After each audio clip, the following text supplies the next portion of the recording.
On politics, and the latest BBI politics has revealed the inner workings of the relationship between President Uhuru Kenyatta and former Prime Minister Raila Odinga. Now, the ODM leader now appears to enjoy the kind of state power reserved for top government officials. Well, analysts suggest that the president could be grooming Raila for a specific role, or he could merely be managing the politics of the moment. Our political affairs reporter Stephen Leto now takes a closer look at Raila's emerging power without portfolio. With barely 19 months into the handshake with President Uhuru Kenyatta, ODM leader Raila Odinga's political life appears to have undergone a complete transformation.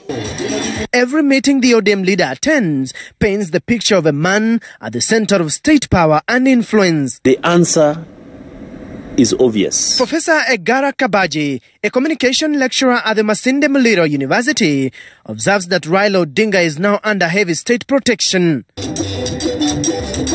When Raila Odinga's entourage made its way into the latest BBI meeting at the Bukungu Stadium, he was accorded an elaborate security escort, complete with police sirens. The answer is obvious. Raila is the de facto Prime Minister of the Republic of Kenya. And he is pushing this agenda on behalf of the President. And it appears the President and the inner circle of the President seems to be convinced that the best way of securing the future of this country is through BBI. And because Raila is pushing that agenda, he then becomes the de facto Prime Minister of the Republic.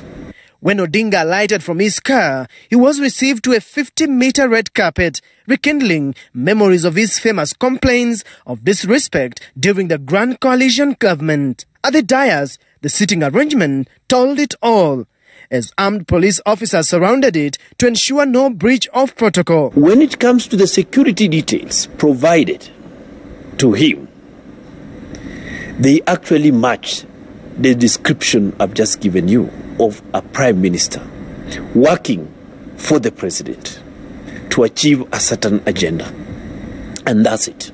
It is coming out clear that Raila Odinga is in government. And what the president needs to do is to clarify to the Kenyans the role of Raila Odinga in government. Mrembe mia, mrembe te, asanteni sana, tumerudi ingo. Naleta salamu nyingi sana toka kwa ndugu yangu Mheshimiwa Uhuru Kenyatta. Mnapokea? Mnapokea? The chief guest is supposed to be the government minister. What one can read from the events, especially those events in Kisii and the events we saw in Kakamega, it appears to me that the inner state has decided that we will have a referendum. And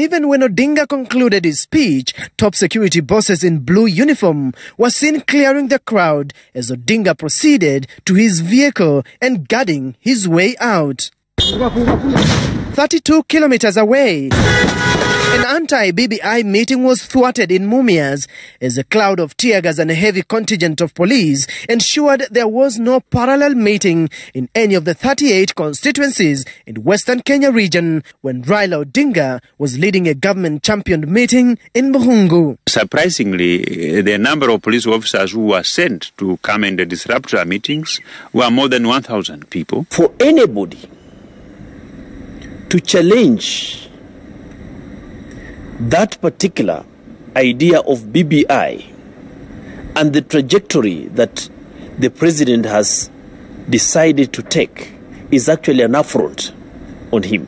All these trappings of power were also seen in the Kisii meeting last week, where Interior Cabinet Secretary Dr. Fred Matiang'i hosted the former Premier for the Nyanza Region BBI Summit. The ongoing BBI meetings across the country have painted a picture of a man under the government armpits. And to Raila Odinga's word, he says he has been invited to the Washington, D.C. alongside President Uhuru Kenyatta to talk about their newly found friendship and the handshake. Stephen Leto, Citizen TV, Webuye.